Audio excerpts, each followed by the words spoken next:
দোস্ত এনে কি করতেছিস? পুকুরে মাছ দিলাম দোস্ত একটু আগে। বৃষ্টি কাটার সময় তো মাছগুলো বলতে পারে ভালো। কাজটুক তো ভালোই করেছি, হেনে বসে রয়েছিস তোর এই বৃষ্টির দিনে কিছু করতে মন চাচ্ছে না? মনে তো কত কিছু চাই এই বৃষ্টির দিনই, কিন্তু চালেই কি আর পাওয়া যায়? হ্যাঁ, তোর ঝালমুড়ি খাতে ইচ্ছা আসছে, আমি বুঝতে পারছি। তুই আলু একটু বেশি দিয়ে তো ঝালমুড়ি খাতে ইচ্ছা আসছে। না তোর মনে হয় তাহলে ফুটবল খেলতে ইচ্ছা আসছে। এবার আমি শিওর, তাও না। এই বেশ শিওর, তোর গরুর গোশ আর ভুনা খিচুড়ি। তো গরুর গোশ পছন্দ না রে দোস্ত, ওইটা তো সকালেই খেয়ে আসলাম। তালি মনে হয় তোর বৃষ্টিতে ভিজ দিয়ে মন চাচ্ছে।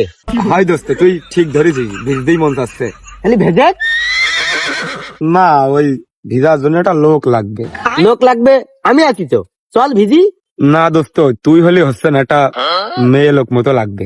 মেয়ে লোক লাগবে কে? তোর বাড়ি এলা রেস না, বাড়ি যা রেখো একটু ভিজগে। আরে না, আমার বোস চেহারা ভালো না, একটু কালো মার্কা মতো মোষ কালারের, ও নিয়ে ভিজা যায় না। আমি পারি না আর পারি না। তোর তো আছে, আমার তো তাও নেই, আমার তো কেউ পছন্দ করে না। ভরা ভরা দেখো দিনই।